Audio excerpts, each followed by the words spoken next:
Hello, beer tubers, and welcome to another beer review with me, Peter, the master of hoppets. Today, looking at a couple of beers that we're battling, and this is one I've been really looking forward to be doing because we're battling some awesome English beer from Harveys, and we're gonna do something that was very popular for a while on YouTube, on early BeerTube, which was battling the canned versus bottled edition.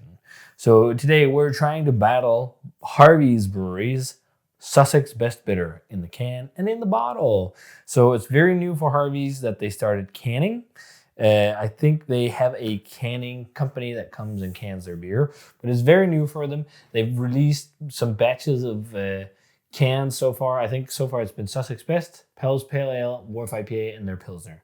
And some of them have been exclusive to only being packaged on keg or mini kegs in the past, and then also cans. Which I think is the Pilsner and Pell's Pale. So that's pretty fun. It's really cool to see a classic brewery like this also do cans and whatnot. But, you know, it's been done before, as I said, these kind of battles, because for a long time in early YouTube, a lot of British beer was very popular on here, especially on amongst the European crowd of viewers, because European or British beer was everywhere. Before the craft beer revolution really took hold, the most unique beer you could get was from like classic Belgian breweries or classic English breweries, or sometimes Germans. But German, well, there was some German stuff, but it was lagers. So people didn't really, or some wheat beers, some Hefeweizen. But what people often gravitated to was either the Belgian or the English. Then the Americans came. People were like, whoa, what's going on here? But I remember like a lot of early BeerTube videos where people would battle the bottle and the cans because the bottles were bottle conditioned. The cans were not.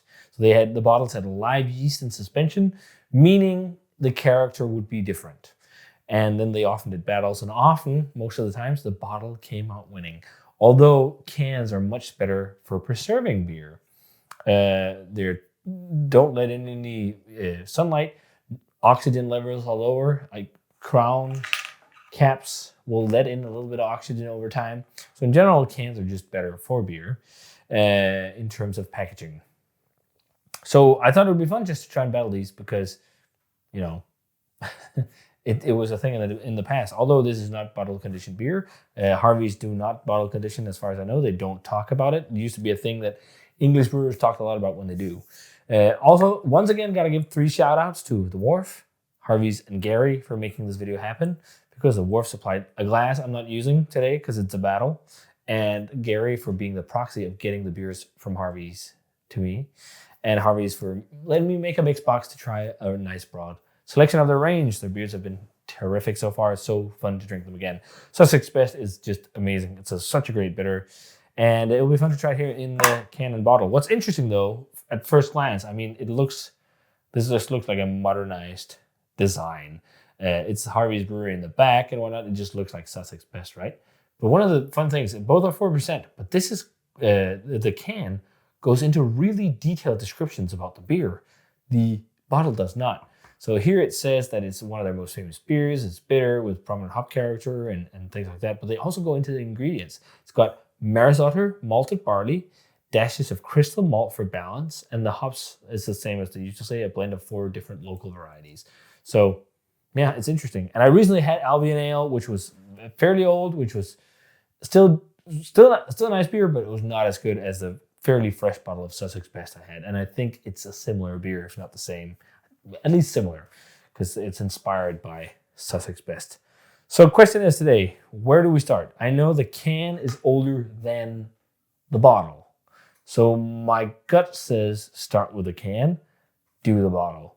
Although it would make sense to do the bottle first because it's the original format. But let's go by age and drink the oldest of the two first. Try the can of Harvey's Best Bitter. So it's a Best Bitter, 4%. Looks great in the glass, still hazy. One of the notable things here is the head on the canned version is more tight. The bubbles are tighter.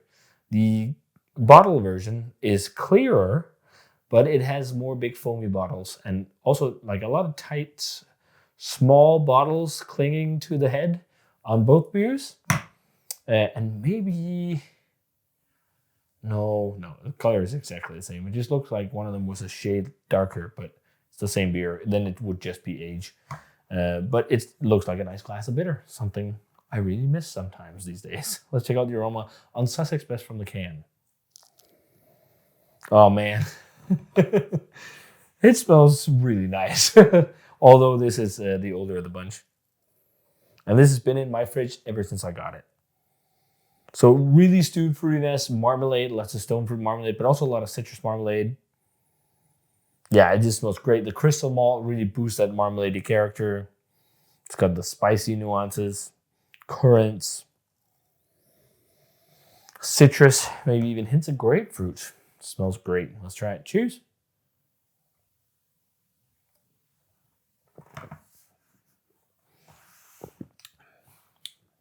Really rich, characterful yeast profile. I mean, that is just to die for. That's one of the best things about Harveys, how expressive their yeast is. And I mentioned it in every video. It's so forward on character. Here's a lighter because it's a lower strength beer. When you go up to higher gravities, like it seems like above 5%, you really start to get a lot of character from the yeast. And it's a brown sugar, Ullebol, as I talked about in my original review of Sussex Best. Just really, really, really great best bitter. It drinks so nostalgically. Let's move on to the bottled version. This is fresher, a whole lot fresher, because I got this. Well, I got both in a very recent order, but the can was not as fresh as the bottle, and I assume it's because it's contract canning, so they have a huge run of cans done. And then the bottles are regular rotation because they have their own bottling line. I think it even says if you wash the bottles, please refund them so they can refill them, which is really cool. Or return them. No, we would wash and refill this bottle. Please return for deposit refund. I'm guessing they have a collection service like you do traditionally in Denmark. But whatever, let's move on to the bottle version and see how it is. Again, I did the colors already. Much more yeast character on the bottle version. Much, much, much more. Much more of that stewed fruit. Wow, that's interesting. Is it? Well, it's okay. Now it's very prominent there as well. There's a little bit more sweet richness to this. Richer caramel and toffee notes. I guess that's also just because it's fresher. I mean, usually with stuff like this, freshness wins. And I'm guessing that's going to be the case today, but yeah, it has more of that really nice, intense stewed fruitiness and the hedgerowy blackcurrant notes and stone fruits, like marmalade as well. Stone fruit marmalade, citrus marmalade, blackcurrant, apricot or something like apricot preserves, breadness, ullebol, rye, almost like rye or just like really rustic bread. It just smells, and crystal malt sweetness, brown sugar. It smells great. Let's try it. Cheers.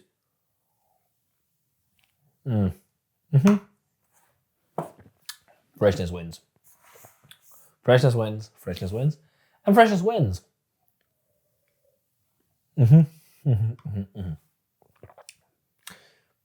There's, I don't know the exact time between these. I think this one might be like 2 or 3 months.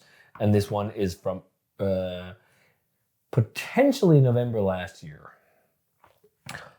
The character difference is very similar, but this one is just like more potent, more bright, more intense.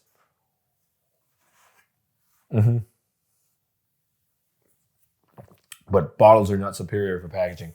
If you had to do it really fairly, I'd have to scour a bottle that was packaged around the same time as the can.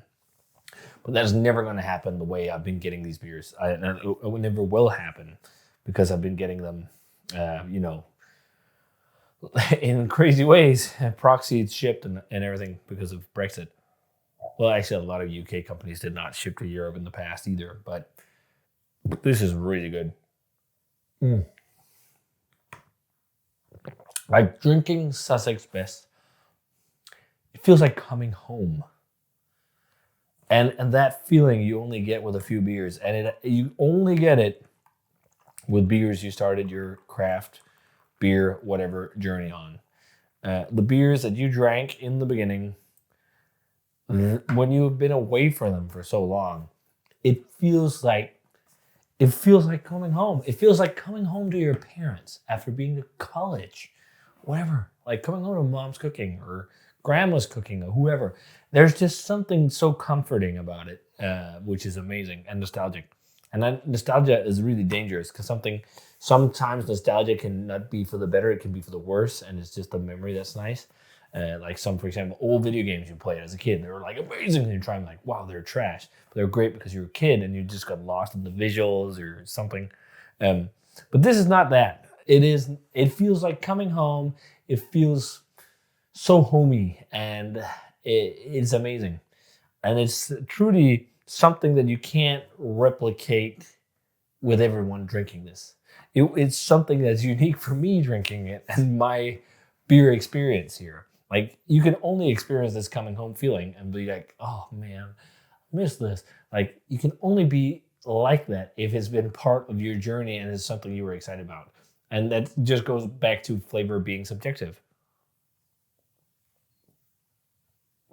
This feels like a warm hug from your grandmother to me. It brings so many fond memories of being a young beer geek, learning about beer, getting really into beer.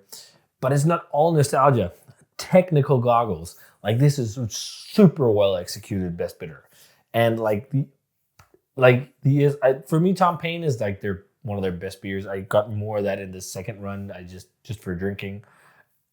I fucking love that beer. It's one of the best ESBs I've had in so long. And they all have that very awesome, intense character. Or intense. They have the characters you want. They don't feel like watered down macro varieties of English beers, which is what you usually find on shelves these days. Or, not just macro, just like big scale, large breweries. It feels like well-crafted, thought out, and like something that hasn't changed. This is how it's always been. That's what it feels like. It is great. Also floral, actually, perfumey. The can is also good, but man, the bottle slays it. Mm-hmm. For some reason, the can doesn't have the same sweetness. That's interesting. That's really interesting. The bottle actually feels a little bit more full and rich, which is odd. I don't know what that could be. I think it's just time. Time does many things to beers. It's for sure time. So today the bottle wins. I'm going to stick to my guns and say 93 on this one. Maybe even a small 94. And then go 92, 91 on the can. The can is still actually surprisingly great for being older. It still drinks a lot like a great best bitter. It's just a little bit more timid than this.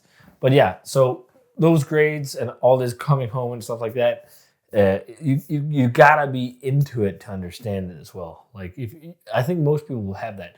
Some people that started their beer journey, and then you start coming full circle and all this. You start somewhere and just like how you started. This is the first beers you kind of drank. Unless you start with hazies, then this is your early beer journey. For example, well, it couldn't be actually because hazy's been around for a while now. But like a modern style, if your introduction was milkshake IPA or smoothie sour, and then you go into all these obscure things, all of a sudden you're going to circle back and they're like, oh man, that's why I fell in love with. Wow, that just sounds absurd to say. But there's just something about this, like going back to the stuff that got you into beer in the first place and coming back to it, that makes it feel homey and nostalgic and unique and something personal as well. So it's like a very, very personal experience drinking these beers. And I'm 100% sure a lot of the Harvey's beers I've rated so high in these videos, a lot of people will not agree because it's not to their preference. But I can tell you with a professional palate and a geek palate and also just a preference palette, preference-wise, these are awesome. Geek style, professional-wise, they are also awesome. I've had plenty of these kind of beers, and some, best bitters, they're too mild in yeast character. They lack richness. They lack body. They lack potent hoppiness. for the style, not IPA hoppiness. This has all those things. Unique, sharp yeast, rich malt body, and potent hop character. Freshness wins and bottle, but freshness wins. That's all. I can tell you that for sure. Because you can tell this is great as well. It just drinks like an older version of this, pretty much. So, hope you guys enjoyed this video. Long spiel and a lot of nostalgic talks in this one. And yeah, that's just how it is sometimes. Hope you enjoyed it. Thanks a ton for watching. Thanks a ton to Harveys, Dwarf, and Gary for making this happen. And as always, remember to comment, subscribe, check out the social media and all that stuff. I'm going to say cheers and Sussex best and see you guys in another beer review.